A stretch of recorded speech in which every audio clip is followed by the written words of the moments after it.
नमस्कार बच्चों, स्वागत है आप सबको स्टडी टाइम यूट्यूब चैनल पर। बच्चों, इस वीडियो के माध्यम से कक्षा 8 क्लास का जो इतिहास है उसका 3rd चैप्टर का प्रश्न उत्तर यानी कि अभ्यास का प्रश्न उत्तर इस वीडियो के माध्यम से करने वाले हैं। तो वीडियो को ध्यान से देखिएगा और अगर कोई भी क्वेश्चन में अगर आपको परेशानी होता है तब आप कमेंट जरूर कीजिएगा। मैं आपके जो परेशानी है उसका समाधान करने का प्रयास करूँगा। ठीक है, चलिए देखते हैं क्या कहा जाता है। 3rd चैप्टर के जो अभ्यास का प्रश्न उत्तर है उसमें देखिए 3rd चैप्टर का नाम क्या है, सो पहले आप समझिएगा। 3rd चैप्टर का हमारा नाम क्या है, ग्रामीण जीवन एवं समाज। ठीक है, कि ग्रामीण जीवन और समाज के बारे में इसमें बताया गया। ठीक है, और देखिए वीडियो शुरू करने से आपसे एक रिक्वेस्ट है कि अगर आप एक्सप्लेन वीडियो नहीं देखे हैं इस चैप्टर का तो वीडियो के डिस्क्रिप्शन में लिंक दिया हुआ है, और इस वीडियो का जो ऑब्जेक्टिव क्वेश्चन है उसका भी जो इस वीडियो के डिस्क्रिप्शन में लिंक दे दिया जाता है। क्योंकि ऑब्जेक्टिव क्वेश्चन खास करके आप जरूर देखिएगा, क्योंकि आपकी परीक्षा में ज़्यादा से ज़्यादा क्या किया जाता है, ऑब्जेक्टिव क्वेश्चन ही पूछा जाता है। आज अगर आप यहाँ से ऑब्जेक्टिव क्वेश्चन देख लेते हैं तो आपको कम से कम 30+ ऑब्जेक्टिव क्वेश्चन जो उस वीडियो के माध्यम से करवाया जाता है। ठीक है, और हर चैप्टर को अगर देखना, हर चैप्टर का ऑब्जेक्टिव क्वेश्चन आपको मिल जाएगा। ठीक है, तो वीडियो के डिस्क्रिप्शन में ऑब्जेक्टिव क्वेश्चन का लिंक दिया हुआ है, जरूर आप ऑब्जेक्टिव क्वेश्चन को देखिएगा। देखिए फर्स्ट क्वेश्चन क्या कहता है, रिक्त स्थानों की पूर्ति कीजिए, यानी कि खाली स्थान आपको दिया गया है, उसमें फिलिंग द ब्लैंक्स वाले क्वेश्चन है, फिल करना है कि वहाँ क्या भराएगा क्या नहीं भराएगा। कहा जाता है ईस्ट इंडिया कंपनी को बंगाल की दीवानी में मिली। देखिए खाली स्थान है, दीवानी में मिली तो 12 अगस्त 1765 में मिली। तो क्या होगा, ईस्ट इंडिया कंपनी को बंगाल की दीवानी 12 अगस्त 1765 को मिली। ठीक है, फिर आगे कहा जाता है खा नंबर का है, अस्थाई बंदोबस्ती व्यवस्था खाली स्थान ने लागू की थी। कि अस्थाई बंदोबस्ती की जो व्यवस्था है वो किसने लागू की थी, खाली स्थान दिया हुआ है। तो देखिए क्या होगा, अस्थाई बंदोबस्ती व्यवस्था लॉर्ड कॉर्नवालिस ने लागू किया था। ठीक है, फिर अगला है कहता महावाड़ी व्यवस्था की रूपरेखा खाली स्थान ने तैयार की थी। यानी कि जो महावाड़ी व्यवस्था है उसकी रूपरेखा हॉल्ट मैकेजी ने क्या किया था, तैयार किया था। तो यहाँ हॉल्ट मैकेजी यहाँ भराएगा। ठीक है, अब अगला है टॉमस मुनरो ने रेतवाड़ी व्यवस्था मद्रास और मुंबई में लागू किया था। जो टॉमस मुनरो है उन्होंने सबसे पहले रेतवाड़ी व्यवस्था मद्रास और मुंबई में लागू किया था। ठीक है, ये सब क्या है कि सब ब्रिटिश ज़माने की बात है। ठीक है, और ब्रिटिश के जिस समय राज था, देखिए टॉमस मुनरो, हॉल्ट मैकेजी, ये सब क्या नाम जो सबको अजीब सुनने में नहीं लगता, ये सब इंडियन नाम नहीं है। ठीक है, ये सब ब्रिटिश नाम और क्या बोल सकते हैं हमारे अदर कंट्री के, यानी कि हमारे कंट्री का ये नहीं नाम है। ठीक है, तो क्योंकि पहले ब्रिटिश का राज था तो यही सब मरवाड़ी व्यवस्था और लन फन जो व्यवस्थाएं वो लागू करते थे। ठीक है, अब इसका लास्ट क्वेश्चन है, कहा जाता है नील विद्रोह की शुरुआत बंगाल के नदिया जिले से हुआ था। जो नील की खेती किया जाता था इंडिया में, तो उसकी जो आंदोलन है यानी कि विद्रोह है उसका शुरुआत बंगाल के नदिया जिले से शुरुआत किया गया था। ठीक है, अब देखिए दूसरा क्वेश्चन हो गया। अब मतलब इसका जितना भी क्वेश्चन था और फिलिंग द ब्लैंक्स वाला क्वेश्चन हो गया। अब इसका दूसरा क्वेश्चन आता है जो कि शॉर्ट आंसर आपको इसमें देना है, यानी कि छोटे नंबर का क्वेश्चन ये भी होता है, ज़्यादा बड़ा नहीं होता है। ठीक है, कहा जाता है दूसरा नंबर का निम्नलिखित प्रश्नों का उत्तर दीजिए, कि जो निम्नलिखित प्रश्न है उसका उत्तर आपको देना है। ठीक है, तो समझिएगा क्या कहा जाता है इस क्वेश्चन में। कहा जाता है रेतवाड़ी व्यवस्था, इसका पहला नंबर का कहा जाता है रेतवाड़ी व्यवस्था कहाँ एवं किसके द्वारा लागू हुई थी। कि जो रेतवाड़ी व्यवस्था है वो कहाँ और किसके द्वारा लागू की गई थी। ठीक है, तो कहा जाता है रेतवाड़ी व्यवस्था सर्वप्रथम मद्रास और पेरिडेसिस में थॉमस मुनरो द्वारा 1820 में लागू की गई थी। किसके द्वारा, थॉमस मुनरो के द्वारा, और मद्रास और प्रेसिडेंसी में लागू किया गया था। यानी कि मद्रास जो हमारा इंडिया का क्या है, मतलब एक क्या हो सकता है, एक राज्य है, या तो राज्य के अंदर शायद जिला है मद्रास। ठीक है, आप ये जानते होंगे, मद्रास के बारे में सुने होंगे। और दूसरा प्रेसिडेंसी, यानी कि जो ब्रिटिश सब जहाँ रहते थे वहाँ इस प्रकार की रेतवाड़ी व्यवस्था लागू किया गया था। और कब लागू किया गया था, आपको डेट को याद रखना है, 1820 में। ठीक है, और किसने किया था, थॉमस मुनरो ने किया था। ठीक है, ये आपको ध्यान रखना है। अब अगला है खा नंबर का क्वेश्चन है, समझिएगा। कहा जाता है निजी खेती व्यवस्था के तहत नील की खेती कैसे होती थी। कि निजी खेती जो है उसके तहत अगर देखा जाए तो नील की खेती है वो कैसे किया जाता था, समझिएगा। देखिए कहा जाता है निजी खेती व्यवस्था में नील की खेती सीधे बागान मालिकों के नियंत्रण वाली भूमि पर की जाती थी। यानी कि जैसे कि पहले के ज़माने में क्या होता था, जब ब्रिटिश के शासन था यानी कि 1700-1800 ईस्वी की बात है। ये समय क्या होता था कि पहले लोगों को क्या होता, किसी एक व्यक्ति के पास ही बहुत ज़्यादा ज़मीन होता था, जिसे हम लोग ठाकुर बोल देते थे या उसे हम लोग बागान का मालिक बोल देते थे। तो उस प्रकार की खेती की जाती है कि किसी बागान का मालिक है और उसी के ज़मीन पर जो सो पूरा क्या करना है, खेती करना है, तो पूरा अधिकार उसी होता है। यानी कि आप जो सो खट रहे हैं या मजदूरी कर रहे हैं, वो मजदूर की तरह कर रहे हैं, ठीक है। तो जो भी खेती की जाती थी वह पूरे पर बागवानी मालिक की जो सो नियंत्रण भूमि पर की जाती थी। अब अगला है ग नंबर का, कहा जाता है बागान मालिक और किसानों के बीच होने वाले अनुबंध में क्या शर्तें थी। यानी कि जो उनके बीच जो बागान के मालिक हैं और किसान के बीच कुछ शर्तें रखे गए थे, वो क्या शर्त है समझिएगा। कहा जाता है बागान मालिकों और किसानों के बीच अनुबंधन में किसानों को अपनी भूमि के लिए भूमि के एक निश्चित हिस्से पर नील या अन्य फसलें की खेती करनी होती थी और उन्हें यह फसल लगाने के रूप में बागान मालिक को देनी पड़ती थी। देखिए, कहा जाता है कि निम्न प्रकार की शर्तें रखा गया था कि जो आप हैं, क्या बोला जाता है कि बागान मालिक और किसानों के बीच अनुबंधन में किसानों को अपनी भूमि के एक निश्चित हिस्से पर, यानी कि थोड़ा सा हिस्से पर नील की खेती भी आप कर सकते हैं और अन्य प्रकार की भी खेती कर सकते हैं।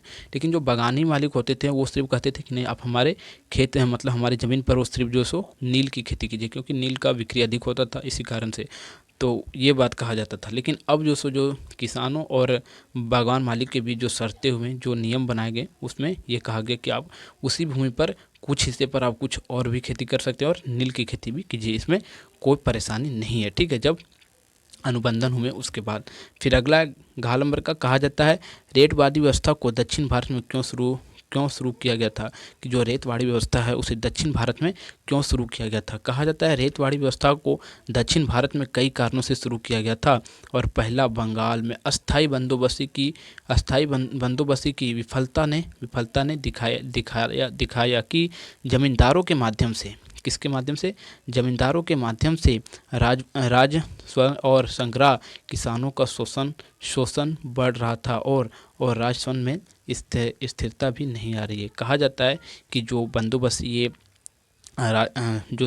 लगाई गई दक्षिण भारत में, तो वहाँ क्या हुआ कि जो सो विफलता दिखाने को मिलने लगा और जो सो जमींदारों के माध्यम से राजस्व और संग्रह किए जाने लगे, यानी कि बहुत वहाँ से धन इकट्ठा होने लगे, किसके माध्यम से, जब वहाँ अधिक नील की खेती की जाने लगी और उस प्रकार की व्यवस्था जब लागू हो गई तब, ठीक है। अब अगला है, देखिए कहा जाता है यूरोपीय बाजार में भारतीय नील की मांग भारतीय मांग की मांग क्यों थी। यानी कि जो यूरोप के बाज़ार में अगर देखा जाए तो नील की मांग अधिक क्यों थी, भारत का जो नील था वो अधिक वहाँ मांग था, यानी कि क्यों समझिएगा। कहता है यूरोपीय बाजार में भारतीय नील की मांग कई कारणों से थी। देखिए, जिसमें से कुछ मुख्य रूप से उचित गुणवत्ता वाला था, बेहतर रंगाई गुण वाला था और यूरोपीय लोग द्वारा नील के रंगे हुए कपड़े की पसंद शामिल है। कहा जाता है कि यूरोप के लोग को जो सो भारत के नील इसलिए ज़्यादा मतलब वो चाहते थे, क्योंकि वो क्या, उनमें कुछ जो भारत के नील जो थे उसमें कुछ विशेष तरह के गुण पाए जाते हैं। अच्छा, मतलब क्या बोल सकते हैं, बेस्ट से बेस्ट क्वालिटी का था, पहला बात। और वह कपड़े में देने पर, नील आप जानते हैं कि जो कपड़े में उजाला जो होता है कपड़े में दिया जाता है, उससे हम लोग नील कहते हैं, ठीक है, आप जानते होंगे। फिर आगे कहा जाता है कि उसमें बेहतर गुणवत्ता वाला था और जो यूरोपीय लोग हैं वो नील देखने वाले कपड़े को अच्छा से मतलब क्या करते थे, पहनते थे और उसे पहनने में उन्हें अच्छा लगता था, ठीक है। अब देखिए, वीडियो थोड़ा सा लंबा बनता है, लेकिन वीडियो में आप लास्ट तक बने रहिए, क्योंकि अगर आप लास्ट तक बने रहते हैं तो जितने भी आपकी प्रश्न है सब डाउट जो सो खत्म हो जाएगा। अगर किसी भी क्वेश्चन में अगर आपको डाउट है तो कहीं भी डाउट नहीं रह जाएगा। लेकिन अगर आप वीडियो स्किप करके देखते हैं तो नहीं समझ में आएगा, ठीक है। और अगर आपको वीडियो अच्छा लगता है तो वीडियो को लाइक कर दीजिए और हमारे चैनल पर अगर आप नए हैं तो चैनल को सब्सक्राइब करके जाइए। तो अब आगे देखते हैं। देखिए, कहा जाता है कि चर्चा कीजिए, यानी कि चर्चा करने वाले प्रश्न है, ये थोड़े से लंबे लंबे प्रश्न होते हैं और इनके आंसर भी लंबे लंबे होते हैं, ठीक है, यानी कि थोड़ा सा बड़ा होता है। ये अधिक से अधिक 5 से 6 नंबर के आपके क्वेश्चन पूछा जाता है। तो देखिए, कहा जाता है नील की खेती के प्रति कंपनी की दिलचस्पी क्यों बढ़ गई। कि जो नील की खेती इंडिया में की जा रही थी भारत में, उसके प्रति अगर देखा जाए तो ईस्ट इंडिया कंपनी उसमें बहुत मतलब क्या बोल सकते थे, दिलचस्प रखते थे, यानी कि उससे अधिक मुनाफा होता था। इसी कारण से आप समझते हैं क्यों अधिक दिलचस्पी रखते थे। दिलचस्पी का अर्थ है कि उसमें वो अधिक क्या बोल सकते हैं कि मेहनत करके उसे अधिक वही बोल सकते हैं। दिलचस्प का अर्थ होता है कि उसे ज़्यादा पसंद करना। ठीक है, कहा जाता है कंपनी ईस्ट इंडिया कंपनी की नील की खेती में दिलचस्पी यूरोप में नील की बढ़ती मांग के कारण बढ़ी और यूरोपीय बाजार में भारतीय नील की भारी मांग थी और जो कपड़ों को रंगाई के लिए आवश्यक था। कहा जाता है कि यूरोपीय कंपनी जो ईस्ट इंडिया कंपनी है उनका दिलचस्पी नील की खेती में इसलिए बढ़ गया क्योंकि यूरोप के बाज़ार में सबसे अगर ज़्यादा मांग थी तो नील की ही मांग थी, क्योंकि भारत का नील जो सो एक अच्छी गुणवत्ता का नील था, जिसके कारण से जो सो कंपनी इसे बेचकर ईस्ट इंडिया कंपनी जो थी इसे बेचकर अच्छे मुनाफा कमाते थे। ठीक है, अब आगे देखिए अगला है चौथा नंबर का प्रश्न। और देखिए चौथा नंबर का क्वेश्चन देखने से आपसे रिक्वेस्ट है कि अगर आप हमारा प्लेलिस्ट नहीं चेक किए तो एक बार आप हमारा प्लेलिस्ट जरूर चेक कीजिए, क्योंकि अगर आप प्लेलिस्ट चेक करते हैं तो वहाँ आपको सभी प्रकार के जितना भी हमारा इस चैप्टर के रिलेटेड जो क्वेश्चन आंसर है, यानी कि जितने भी अध्याय के हैं और जितने ऑब्जेक्टिव क्वेश्चन है सभी आपको वहाँ मिल जाएगा। तो आप एक बार हमारा प्लेलिस्ट जरूर चेक कीजिए। देखिए प्लेलिस्ट देखने के लिए आप हमारे किसी भी वीडियो से आके जो सो प्लेलिस्ट चेक कर सकते हैं। तो देखिए प्लेलिस्ट चेक करने के लिए हमारा चैनल का आपको किसी भी प्रकार का वीडियो आया है हमारा चैनल के रिलेटेड तो आप यहाँ जो है सो क्या कीजिए उस पर क्लिक कीजिए। ठीक है, आप यहाँ क्लिक करेंगे तो आप देखेंगे हमारा चैनल पे जो है स्टडी टाइम ये जो सो खुल गया है। ठीक है, आप देख सकते हैं यहाँ आपको स्टडी टाइम लिखाते हुए दिख रहा होगा। अब आगे क्या करते हैं, देखिए यहाँ आता है आपको वीडियो, देखिए वीडियो है, शॉर्ट्स है, होम पेज है और यहाँ पोस्ट है और यहाँ आपको एक दिख रहा होगा प्लेलिस्ट। तो आपको क्या करना है, सीधा सीधा प्लेलिस्ट पर आना है। ठीक है, देखिए प्लेलिस्ट पर आइएगा आप और प्लेलिस्ट पर आके आप क्या कीजिएगा, देख सकते हैं आप क्लास 7 का साइंस का प्लेलिस्ट बना हुआ है पूरा अध्याय का, फिर उसका आंसर का क्वेश्चन आंसर का बना हुआ है, फिर इसी प्रकार क्लास 8 का, फिर क्लास 8 का क्वेश्चन आंसर का विज्ञान का है, फिर आप देख सकते हैं क्लास 8 का हिंदी का है और इस प्रकार क्लास 6 7 सबका जो सो प्लेलिस्ट यहाँ बना हुआ है। और आप किसी भी प्लेलिस्ट को ओपन कीजिएगा, देखिए इस प्लेलिस्ट को ओपन करते हैं तो इसमें जो सो आपको पूरा सीरियल बाय सीरियल सभी अध्याय के जो सो वीडियो आपको मिलते चले जाएंगे। तो इस प्रकार यहाँ से आप अगर देखते आके तो आपको भी सुविधा होगा और आपको कहीं और जाने का जो है सो ज़रूरत नहीं पड़ेगा और वीडियो में। ठीक है, तो आप देख सकते हैं ये क्लास 8 का साइंस का है। तो यहाँ से आप देख सकते हैं प्रश्न उत्तर का पूरा वीडियो जो है सो सीरीज बाय सीरीज यहाँ डला हुआ है प्लेलिस्ट में।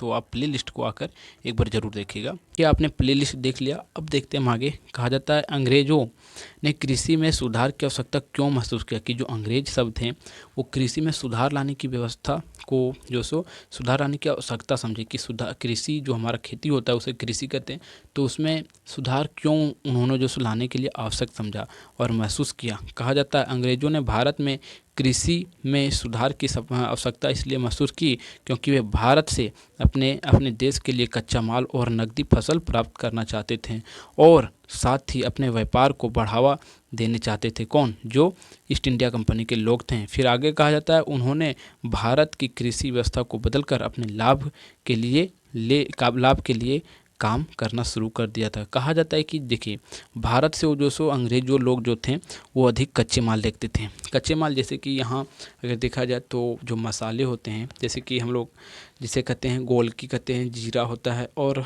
अनेक प्रकार के जो ज़्यादा मसाले थे, दालचीनी, ये सब जो मसाले वहाँ जो यूरोपीय देश में या अंग्रेज वाले देश में जो सो अधिक से अधिक उनका मांग था।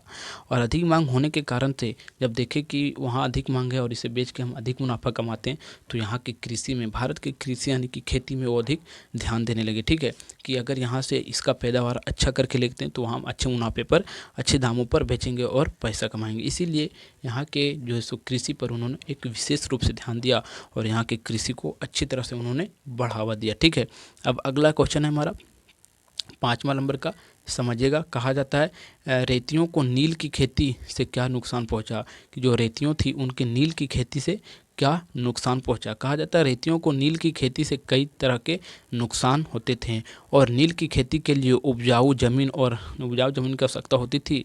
और आगे कहा जाता है जिससे खाद्य फसलें की खेती करना मुश्किल हो जाता था और नील की खेती से मिट्टी की उर्वरकता भी कम हो जाती थी और जिससे खाद्य फसल की पैदावार पर बुरा असर पड़ता था। देखिए कहा जाता है कि जो रेतवाड़ी थे उनके नील की खेती पर जो सो नील की खेती करने से क्या नुकसान पहुंचा। देखिए नील की खेती करने के लिए सबसे पहले आपको एक उपजाऊ भूमि चाहिए, जहां से अगर आप कृषि करते हैं, जैसे कि कृषि हो सकता है आप मक्का रोपते हैं, उस जैसा भूमि चाहिए जहां आपको चावल गेहूं हो रहा है। ठीक है, ऐसा नहीं कि अगर आप बंजर भूमि पर नील की खेती करना चाहते हैं तो वहाँ नहीं होगा, ठीक है। तो आपको नील की खेती करने के लिए भी एक उपजाऊ भूमि चाहिए। तो अगर वहाँ से अगर उपजाया जाता था तो वो भूमि जो सो अधिक बंजर हो जाता था नील की खेती करने के बाद, यानी कि उर्वरकता शक्ति कम हो जाती थी मिट्टी के, ठीक है। और आगे फिर कहा जाता है कि फसलों की पैदावार इस पर बुरा असर पड़ता था। और आगे कहा जाता है इसके अलावा किसानों को नील की खेती बहुत कम कीमत मिलती थी। अगर लोग किसान जो है सो नील की खेती करते थे तो उन्हें जो सो उनकी दाम कम मिलता था। लेकिन वही ईस्ट इंडिया कंपनी लोग, अंग्रेज सब जो सो क्या करते थे, यूरोपीय बाजार में या अपने कंट्री में ले के जाते थे और वहाँ अधिक दामों में अधिक मुनाफा में बेचते थे। आगे कहा जाता है उन्हें अक्सर कर्ज में डूबना पड़ता था। किसे? जो लोग किसान थे, जो खेती करते थे नील के, वो कर्ज पर लेकर जो सो खेती करते थे और उन्हें मुनाफा भी कम मिलता था। तो जैसे कि जितना आप खेती में लगाएं अगर उतना नहीं मिलता है आपको, अगर फसल होने के बाद उतना नहीं मिलता है किसी प्रकार का फसल है, तो आप तो कर्ज में डूब ही जाएंगे, ठीक है। तो उस प्रकार से लोग कर्ज में डूब जाते हैं। और आगे कहा जाता है नील की खेती के लिए किसानों को बागान मालिक के नियमों को पालन करना पड़ता था, जिससे उनकी उनकी स्वायत्ता कम हो जाती थी। और आगे कहा जाता है कि जब नील की खेती मतलब लोग करते थे, किसान करते थे, तो बागान के जो मालिक होते हैं उनसे उन्हें कांटेक्ट रखना होता था। उनके नियमों को उनके प्रोटोकॉल को फॉलो करना पड़ता था, ठीक है। नियम को फॉलो करना पड़ता था। अरे किसान वो नहीं चाहते थे, लेकिन वो उसी प्रकार से ईस्ट इंडिया कंपनी लोग उनसे जबरन करवाते थे। अब अगला है 6 नंबर का क्वेश्चन है। कहा जाता है अस्थाई बंदोबस्ती के मुख्य प्रावधान क्या थे? कहा जाता है अस्थाई बंदोबस्ती के मुख्य प्रावधान, देखिए पहला है जमींदारों को भूमि का मालिक बनाया गया था।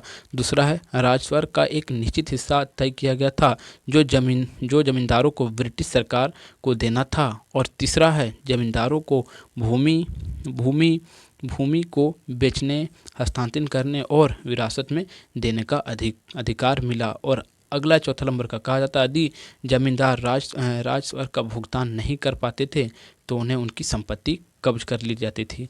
कहने का अर्थ ये बनता है कि बहुत निम्न प्रकार के इसके देखा जाए तो निम्न प्रकार के कारण थे।